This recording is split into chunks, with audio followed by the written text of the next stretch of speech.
Dear Pixie, you asked us, how does the soul essence manifest within the body?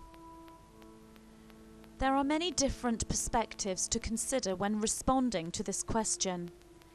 In the highest reality, the soul essence is already within the body that is being created in linear time. The light body is already formed.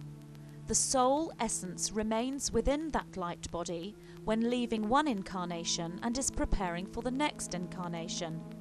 In reality, the light body always exists and is formed as all incarnations are simultaneous. From your third density perspective, the soul, prior to incarnating, determines the best genetic material and life blueprint for that soul to experience the lessons and experiences it has chosen. Therefore, the soul chooses its birth parents and makes many other choices. The soul creates its life map, the incarnate blueprint. Consciousness moves into the fertilized egg at the moment of conception. This consciousness is a perfect holographic replica of the one source, as are all individualized consciousness structures. That which you know as the soul moves its consciousness into the developing being more and more as the being develops, and moves its direct experiencing consciousness in just prior to birth. When birth takes place, the consciousness is as fully resident within the third density being as it can be for that being.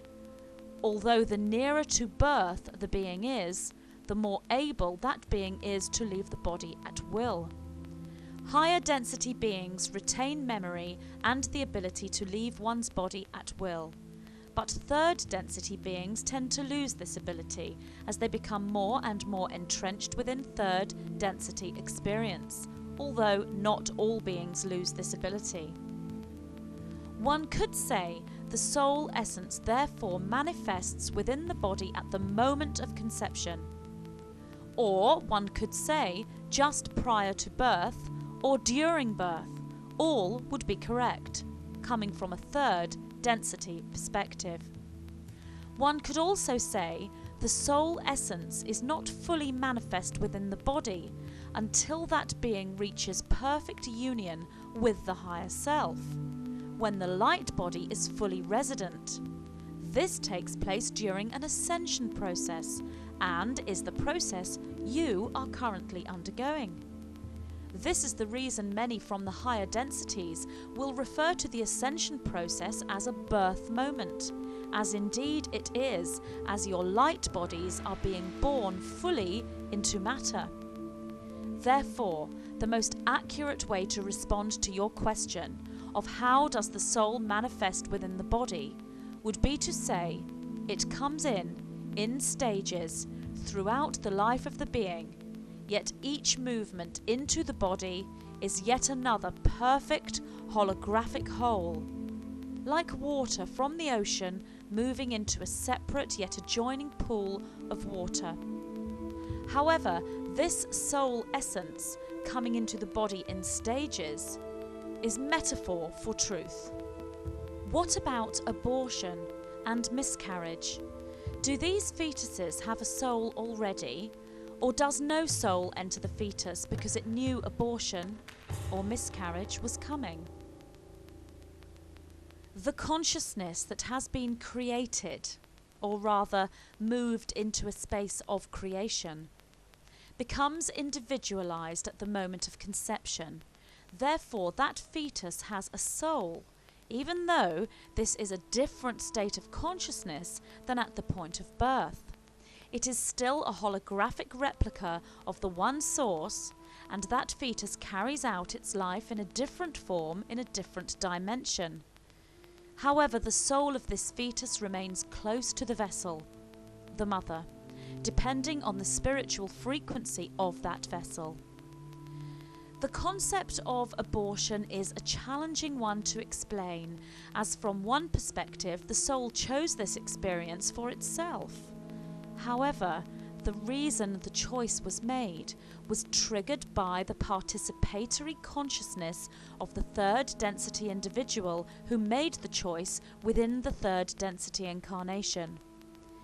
The act of abortion itself is a lesson that within third density one shall learn from. Although the soul knows it will not be birthed into third density matter, the choice is directly made by the individual who decided upon the abortion. There shall be energetic responses to this decision as part of the individual's life lessons, that which you know as karma. Miscarriage of the fetus is entirely different and is a choice made wholly by the soul consciousness of the fetus and not the third density parent of the fetus. This soul will move forward to its new dimensional existence with far more freedom and less attachment to the third density and the vessel, the mother. Energetic responses, karma, is also therefore entirely different and depends on the individual's circumstances. Will we meet up with our loved ones when we pass over? The answer to this is yes. A contract will have been arranged prior to incarnation as to which relative, ancestor or other guide or guides shall travel with you during the leaving of the earthly body and the movement into the antimatter realm. These loved ones may be from the life you have just experienced or from other lifetimes, depending on the awareness of the consciousness of the individual. One draws to one the experience one is vibrationally matched with when one leaves the body, just as one does whilst incarnated. Can those who have gone from our lifetime watch us from above and thus know what we do and communicate with us? Yes, this is the case. Relatives, loved ones, ancestors, guides from present, future or past incarnations are able to watch you in third density and communicate with you and guide you as they see from a different perspective. However, this is always done in conjunction with the free will of the individual in third density incarnation. If one has lost a loved one, will they be able to see them again after 2012? And if so, will they be in the same form or as light bodies or orbs? They will be able to see them once the earth shift completes and moves into that which is yet to be created. However, this will be a mutual decision based on both individual souls. The individual soul has free will to show itself in whatever form it pleases, depending on the frequency and spiritual awareness of that individual. We are the white-winged collective consciousness of 9.